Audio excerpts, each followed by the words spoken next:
नमस्कार, मैं हूं संजय शर्मा। आप देख रहे हैं 4 पीएम न्यूज नेटवर्क। कुछ बड़ी महत्वपूर्ण जानकारी सामने आई। क्या भारतीय जनता पार्टी एक सोची समझी रणनीति के तहत प्रियंका गांधी को संसद से बाहर करना चाहती है? एक प्लान बना रही है कि प्रियंका गांधी को संसद में आने ना दिया जाए।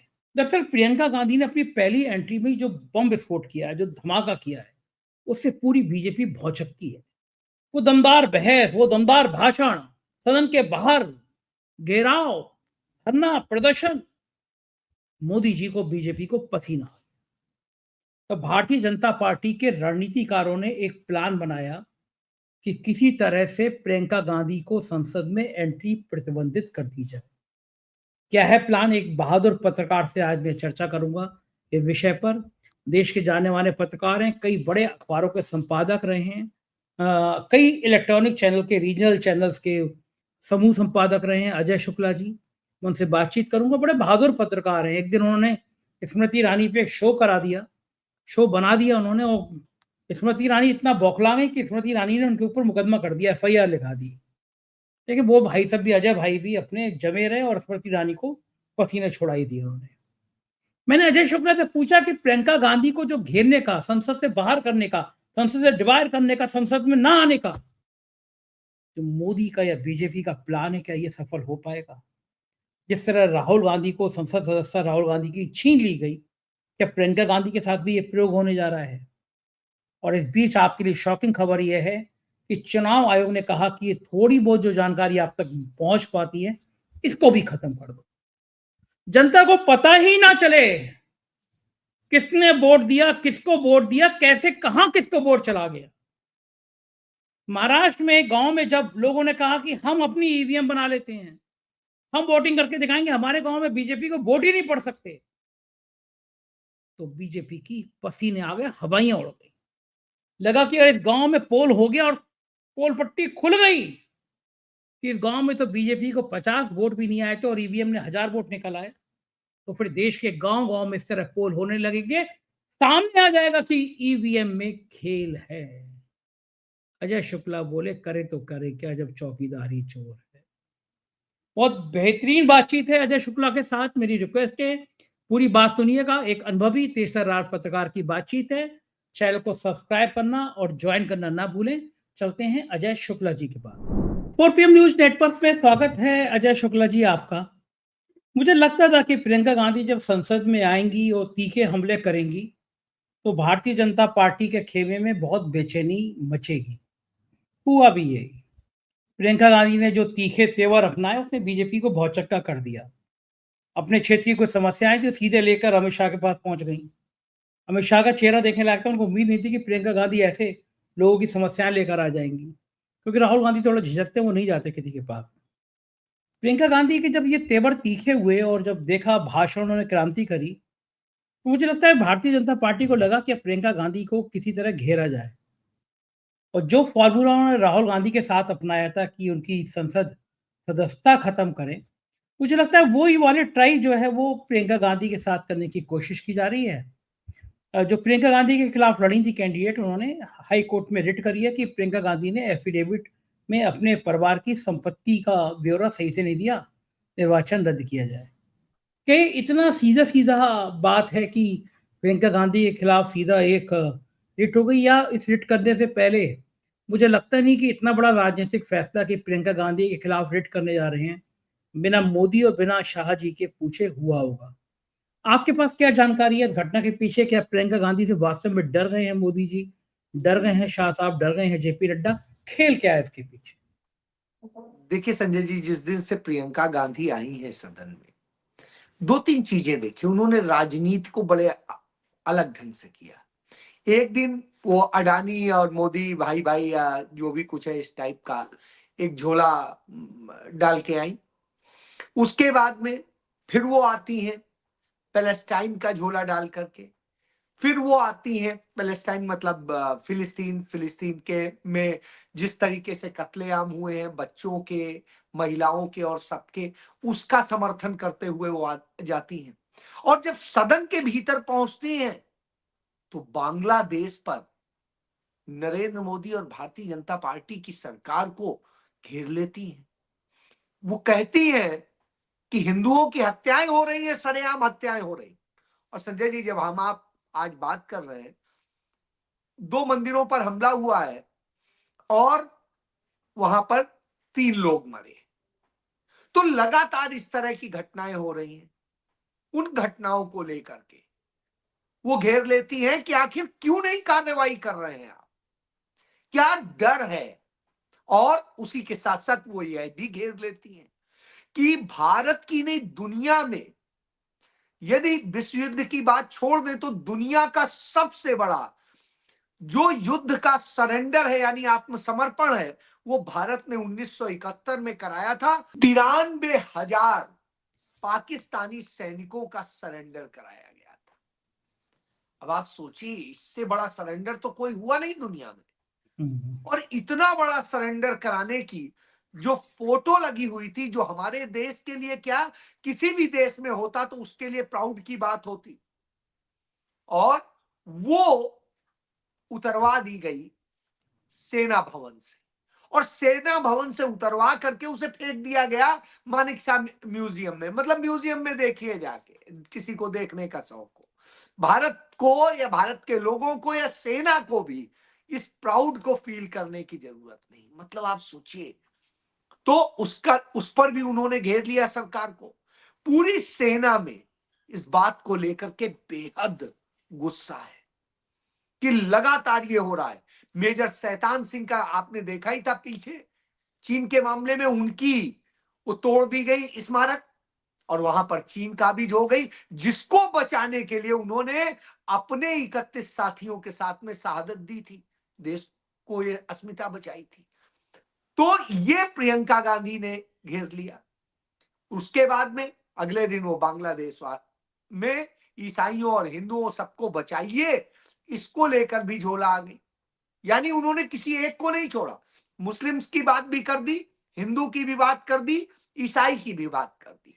बहरहाल उसके बाद वो आ जाती हैं कि जिस तरह के हालात, डॉक्टर भीमराव अंबेडकर, पहली बार होता है, भीमराव अंबेडकर कांग्रेस पार्टी के नेता नहीं थे, वो एक आइकॉन है कंट्री के लिए, लेकिन कांग्रेस पार्टी के तो नहीं थे।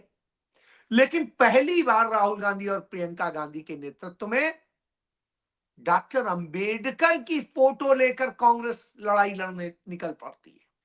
क्यों?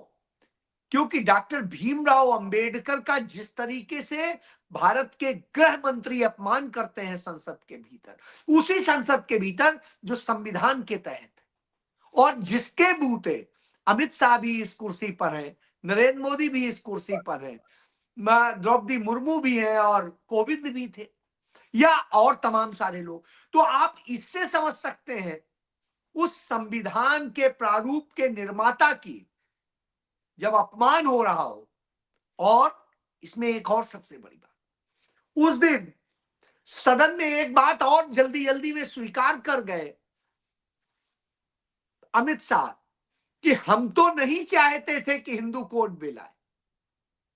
आप देखिए, यानी जिस कारण से इस्तीफा दिया था मंत्रिमंडल से, पंडित जवाहरलाल नेहरू का मंत्रिमंडल था, उसके सदस्य थे भीमराव अंबेडकर। उन्होंने इस्तीफा दिया था कि हिंदू कोड बिल नहीं आने दे रहे हैं, इसलिए हम, पंडित जवाहरलाल नेहरू ने हिंदू कोड बिल पेश किया था, लेकिन उन्हें वापस लेना पड़ा था, क्योंकि इतना विरोध कर दिया था आरएसएस ने, जनसंघ ने, जो ये रामराज पार्टी थी करपात्री जी की, उसने, और सड़क से लेके संसद तक बवाल हो रहा था। निश्चित रूप से कांग्रेस पार्टी के भी नेता डरे हुए थे बहुत सारे कि उनकी हार होगी कि जीत होगी। इसीलिए पंडित जवाहरलाल नेहरू के खिलाफ जो ज्वाइंट कैंडिडेट उतारा गया, वो एक भगवाधारी ब्रह्मचारी उतारा गया था। तो आप सोचिए, उसे हराया था। तो ये इस बात का सबूत है। अच्छा, ये आपने जो मुझे बताया कि बाबा साहब जो कांग्रेस की रणनीति आप बता रहे हैं, क्या यही वजह होगी कि प्रियंका गांधी बहुत आक्रामक नजर ना आए तो घेराबंदी कर लो?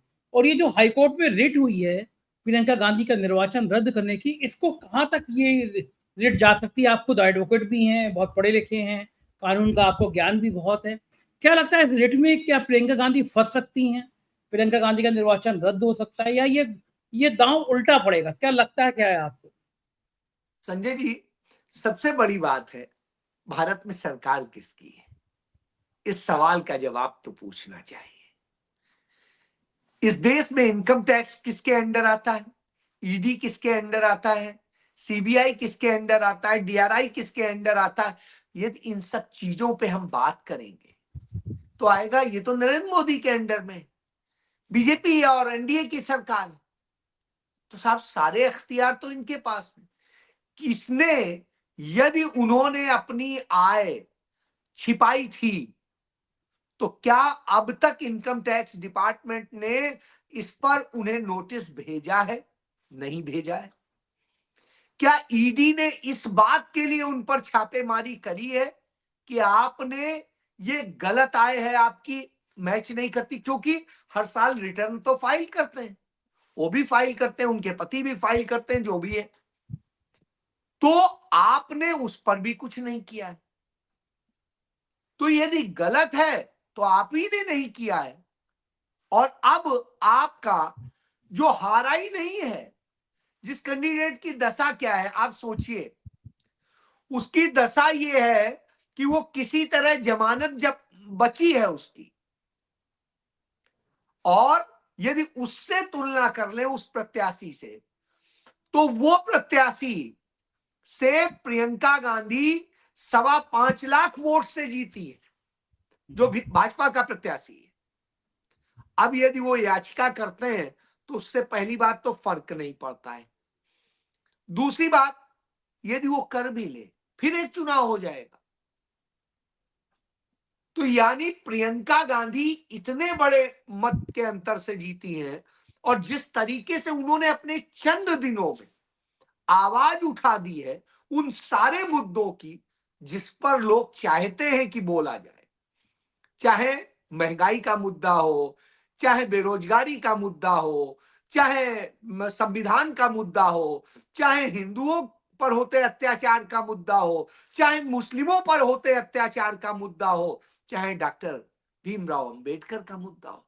यानी इस देश का कोई मुद्दा उन्होंने छोड़ा नहीं, और जब छोड़ा नहीं तो उनके साथ खड़े होंगे। और वायनाड जहां जिसने उन्हें चुना है वहां के लोगों के लिए करना भी शुरू कर दिया है जिस तरीके से, तो वह अपने आप में इस बात का सबूत है कि यह असल में फ्रस्ट्रेशन है, ये डर है। और डर वही है जो आप कह रहे हैं, जो सवाल है आपका, कि जिस तरह से प्रियंका गांधी आक्रामक हुई है उससे भारतीय जनता पार्टी को लगता है कि उन्हें कैसे फंसाया जाए। क्यों? क्योंकि ये इसी तरीके से डराने की कोशिश करते हैं। लेकिन क्या प्रियंका गांधी डरने वाली है? आप याद करिए संजय जी, हम लोग चर्चा कर रहे थे, 2022 की बात है, यूपी का चुनाव चल रहा था। आए दिन प्रियंका गांधी को ईडी बुलाती थी, उनके पति को बुलाती थी, और वो जाती थी। कभी उन्होंने ये नहीं कहा कि हम नहीं आएंगे, वो भी गई, उनके पति भी गए, और बार बार गए। क्या निकला? नथिंग। उनके भाई और उनकी मां को बुलाते रहे, क्या निकला? आज तक कुछ नहीं। 11 साल में तो कुछ निकाल ना पाए।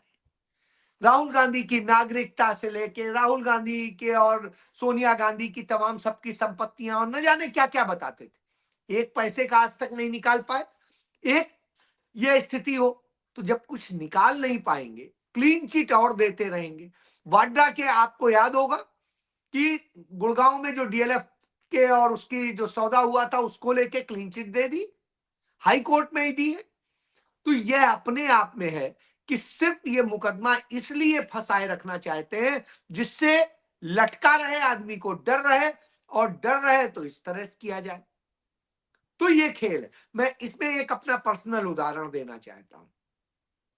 जब इलेक्शन चल रहा था अभी लोकसभा का, मैंने एक शो बनाया था कि अमेठी में किस तरीके से जो है स्मृति ईरानी ने वहां के लोगों के साथ में धोखा किया है।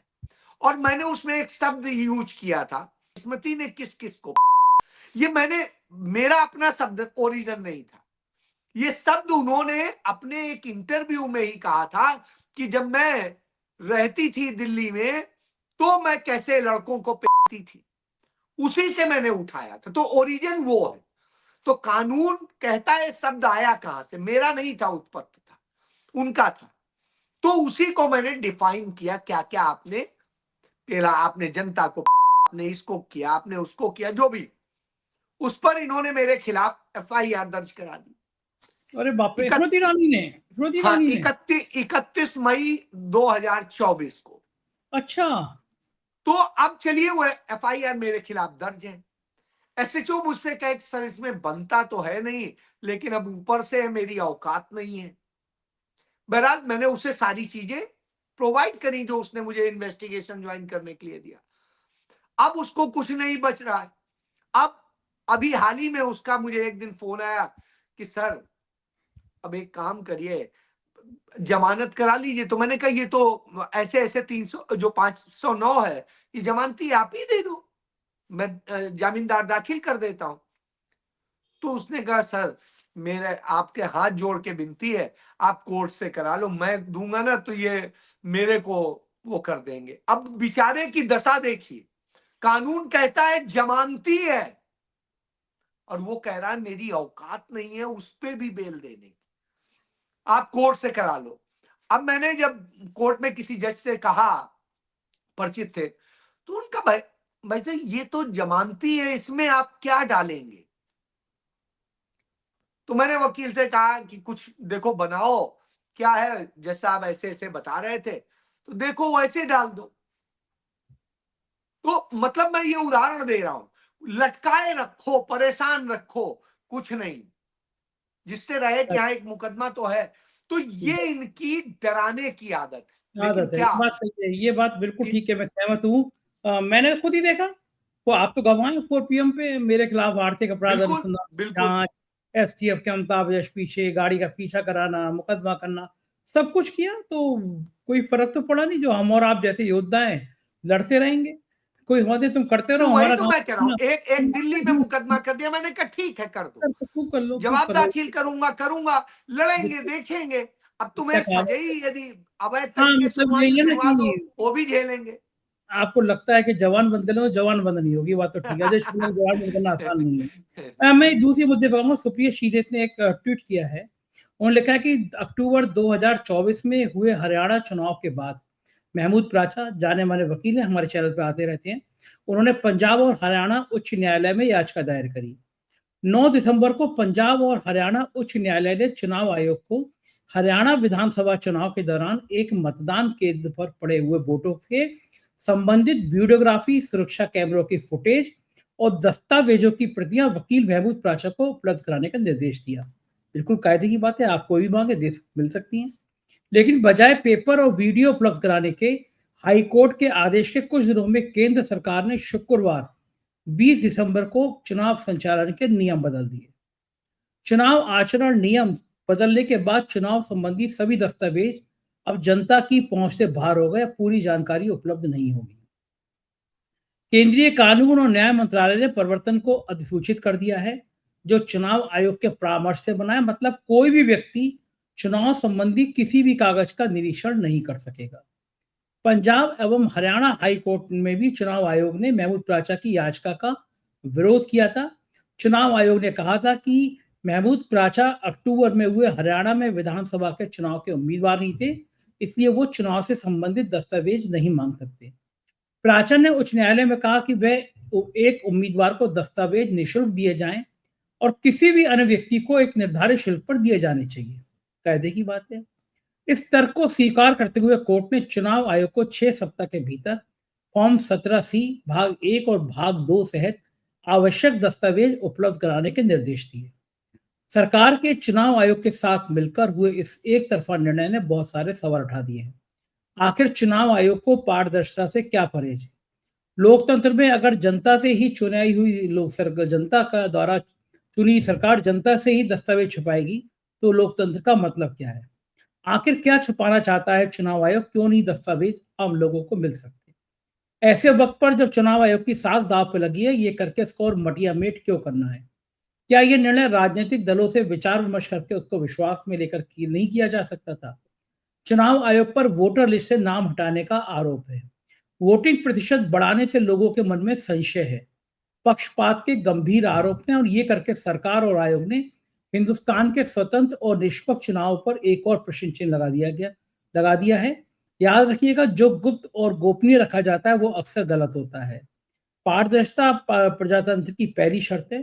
सरकार और चुनाव आयोग उसके दमन पर क्यों आमादा हैं? ये सुप्रिया श्रीनेत का ट्वीट है और ये बड़ी गंभीर बात है अजय जी। हर चीज को पारदर्शिता में लाना चाहिए। आप जनता के दिए गए टैक्स से आप सरकार चलाते हो, आप अपना घर का खर्चा चलाते हो, मंत्री और प्रधानमंत्री, और जनता से ही चाहते हो जनता को उपलब्ध ना हो। इससे ज्यादा नाकारा और नपुंसक चुनाव आयोग मैंने अपने जीवन में नहीं देखा।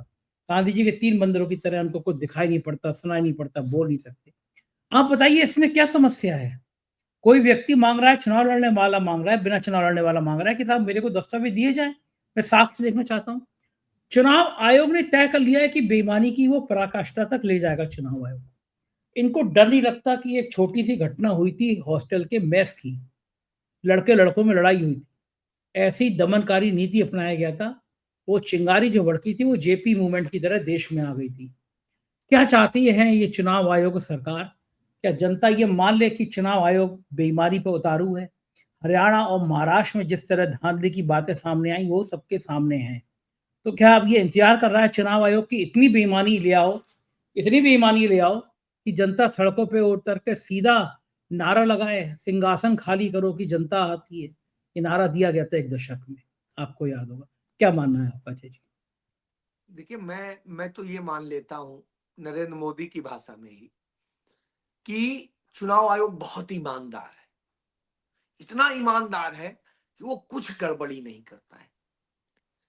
यदि वो कुछ गड़बड़ी नहीं करता है तो 60 के दशक से जो कानून चुनाव आयोग में बना हुआ है उसके मुताबिक, और 2024 में चुनाव की अधिसूचना जारी करते वक्त मुख्य चुनाव आयुक्त, जो मौजूदा चुनाव आयुक्त है, मुख्य चुनाव आयुक्त, वो कहता है डिस्क्लेमर डिस्क्लेमर डिस्क्लेमर कि हर चीज मतदाता को जानने का हक है, हर चीज उसे देखने का हक है, हर चीज का निरीक्षण करने का हक है। तो साहब, फिर ये देने में तकलीफ क्यों है? आप तो ईमानदार हो। संजय शर्मा ईमानदार थे तो उन्होंने खोल के रख दिया। जब इनकम टैक्स और दूसरे तमाम जो एजेंसियां आई और कि हाँ हम जांच करेंगे, तो उनका कर लो जो करना है, काहे का हमें डर? साहब, आप कहोगे हमारा मोबाइल चेक करोगे, लो ये चेक कर लो। सबसे बड़ी चीज ये है कि सही प्रक्रिया के तहत आप आइए, कुछ भी आप देखिए आके, आपको कौन मना कर रहा है, लेकिन आइएगा प्रक्रिया के तहत। तो महमूद प्राच्या एक प्रक्रिया के तहत गए। मैं एक और चीज कहता हूं, कानूनन भी कहता हूं, वैसे भी आप समझिएगा इसको बहुत माइन्यूटली। जो किसी पार्टी का प्रत्याशी होता है वह एक इंटरेस्टेड पार्टी हो सकता है। तो वो इंटरेस्टेड पार्टी है इस बात के लिए कि वो चुनाव लड़ रहा है, वो जीतना चाहता था, हार गया या जीत गया, जो भी कुछ हुआ, वो तो कोई चीज मांगेगा इस इंटरेस्ट से। लेकिन मतदाता इस देश का मालिक, वो विधायक बनाता है, सांसद बनाता है, जिससे आप प्रधानमंत्री, मुख्यमंत्री और सब कुछ बनते हैं। उसी के वोट का प्रभाव है कि राष्ट्रपति और उपराष्ट्रपति भी बनते हैं। तो आप इससे समझ लीजिए, जो इस देश का भाग्य विधाता है, जिसके वोट से चुने गए सदस्य कानून बनाते हैं, उससे ही पर्देदारी कैसे हो सकती है? रही बात जहां पर वोट पड़ता है, वह जगह कवर्ड होती है, वहां पर सीसीटीवी कैमरा फोकस नहीं करता है। आपने किसको वोट दिया, किसको नहीं दिया, यह किसी को पता नहीं, वो सिर्फ आपको पता है। लेकिन बाकी चीजें तो सार्वजनिक है, चाहे मतदान कक्ष हो, चाहे मतदान कक्ष के बाहर हो, वहां क्या हो रहा है यह तो जानने का मुझे हक है, क्योंकि मैं चुन रहा हूं, और मैं चुन रहा हूं, मेरा वोट मैंने जिसे दिया है वहां गया है या नहीं गया है, इसमें कुछ गड़बड़ की गई है, इसकी जानकारी तो मुझे होनी चाहिए। कि आपने धांधली करके किसी को जितवा दिया या हरवा दिया, तो स्वाभाविक सी बात है सबसे बड़ा स्टेक होल्डर कौन है? मतदाता है। और जो सबसे बड़ा स्टेक होल्डर है, जो मालिक है, उसी को हम कुछ नहीं देखने देंगे। नहीं भाई, ये नहीं देखना है। क्यों नहीं देखना है? डर किस बात का है? यदि आप सही हैं, आपने ईमानदारी से किया है, आप बता रहे हैं कि सब हक है, तो दीजिए। और ये आप कोई अलग से हमें नहीं दे रहे, कानून बना हुआ था, आज तक मिलता था। अब आप कह रहे हैं नहीं, कोर्ट जाओ। हमने हाई कोर्ट से ऑर्डर ला लिया, सिर्फ अपने ही हमने आवेदन नहीं किया, हम हाई कोर्ट से भी ऑर्डर ले आए। हाई कोर्ट ने कहा दीजिए, आपने नहीं दिया। जिस दिन हमने आपको आवेदन किया, जिस दिन हाई कोर्ट को आवेदन किया, हाई कोर्ट ने ऑर्डर किया, उस दिन तक कोई बदलाव नहीं हुआ था। तो आपको देना चाहिए। और रही बात, अचानक इतनी आफत क्या आ पड़ी कि आपको उतना देने के लिए आपने कानून ही बदल दिया कि ना देना पड़े। इसका मतलब जो आरोप लगाए जा रहे हैं वो आप खुद साबित कर रहे हैं कि सही है, कि हरियाणा चुनाव में धांधली करके आप जीते हैं, नहीं तो शायद कांग्रेस जीती होती। और आपकी धांधली का ये प्रमाण है कि जिस तरीके के दस्तावेज मांगे जा रहे हैं, ये कोई गोपनीय दस्तावेज नहीं है। किसको कितना वोट मिला, किस मतदान केंद्र पर कितना वोट पड़ा, क्या है वहां का, वो स्थिति क्या थी, ये सारी चीजें तो डिटेल्ड होती है। ये तो सिंपल आरटीआई में मिल जानी चाहिए। तो जो चीजें सिंपल मिल जानी चाहिए, आप उसे कॉम्प्लिकेटेड क्यों कर रहे हैं? क्योंकि वास्तव में आपको डर है, आपने कुछ ऐसा किया है जिस कारण से आप उसे छिपाना चाहते हैं। तो स्वाभाविक सी बात है। अब आप जहां हर जगह कहते थे कोर्ट जाओ, कोर्ट चले जाओ, वो कोर्ट भी बेचारे चले गए, कोर्ट से ऑर्डर भी ले आए। अब हाई कोर्ट तो एक बड़ी चीज होती है। सही बात है, बिल्कुल ठीक बात है। अब हाई कोर्ट से ऑर्डर आने के बाद आप नहीं देने को तैयार हैं, तो आप ये कानून बदल रहे हैं। और अब आ जाइए फिर यहीं पे, अब कोई नियम कानून बदलने के पहले स्टेक होल्डर्स से बात की जाएगी। तो वहां स्टेक होल्डर्स कौन है? सभी राजनीतिक पार्टियां और जनता की राय। आपको एक देना होता है कि हाँ 15 दिन का वक्त है, जिसको हम ये बदल रहे हैं, इस पे आपत्तियां यदि हो तो बताएं। और सर्वदलीय मीटिंग बुलाते और उसमें कहते कि हमें इन इन कारणों से यह नियम बदलने की जरूरत पड़ रही है, तो इसमें आपकी राय और सबकी राय के साथ में वो होता है। यही हमारा लोकतंत्र है। लेकिन यह लोकतंत्र है कहां? यहां तो चोर तंत्र है। और जब चोर तंत्र होगा तो साहब हम कुछ दिखाएंगे नहीं, बताएंगे नहीं। हम आप चर्चा कर रहे हैं, पूरी दुनिया देख रही है हम क्या चर्चा कर रहे हैं, तो हमें किस बात का डर है? क्यों हम बोल रहे हैं तथ्यों पे, ये गलत बोल रहे हैं तो आपने 2 मुकदमे किए, 4 और कर देना। ठीक बात और यदि हम सही बोल रहे हैं तब भी करना चाहो तो चाहे जो कर लेना, टिकेगा नहीं। तो बात इसकी है, नरेंद्र मोदी को डर किस बात का लग रहा है? असल में ये डरपोक लोग हैं, तो इस तरह की हरकतें करते हैं।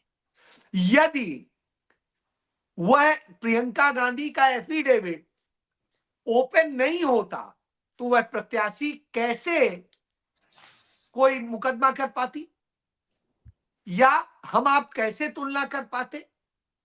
तो स्वाभाविक सी बात है, वो चीजें तो होनी ही चाहिए सार्वजनिक, क्योंकि उनमें, और मुझे लगता है ये तो सीधे कर देना चाहिए, आप अपनी वेबसाइट पे लोड कर दें, जिसको जो जरूरत हो देखने की वो अपना देख ले। चोरी ना की होती इससे तो बे- कर दे, हाँ चोरी कर लिए तो लेकिन क्या। ये तब करेंगे ना जब आप चोर नहीं होंगे। सही बात है, कोई बिल्कुल ठीक। आपको रोज तो नहीं करना है, एक ही सही दिन बात का करना है, जिस दिन वहां वोटिंग हुई होगी, 2 दिन हुई होगी, जो भी है, वही हुई होगी। वही बात है, तो चोरी ना की हो तो करें। समस्या यहां है कि सही है। चौकीदार ही जब चोर होगा तो यही होगा। बिल्कुल ठीक है, बिल्कुल ठीक है। बहुत बहुत शुक्रिया अजय जी, आपने हमें इतना समय दिया। थैंक यू, आभार। ये थे अजय शुक्ला, आपने सुना बेबाक बातचीत, बेखौफ बातचीत, और इस बातचीत के राजनीतिक मतलब बहुत दूर तक जाते हैं। आपकी राय का मुझे इंतजार रहेगा। शुक्रिया, थैंक यू।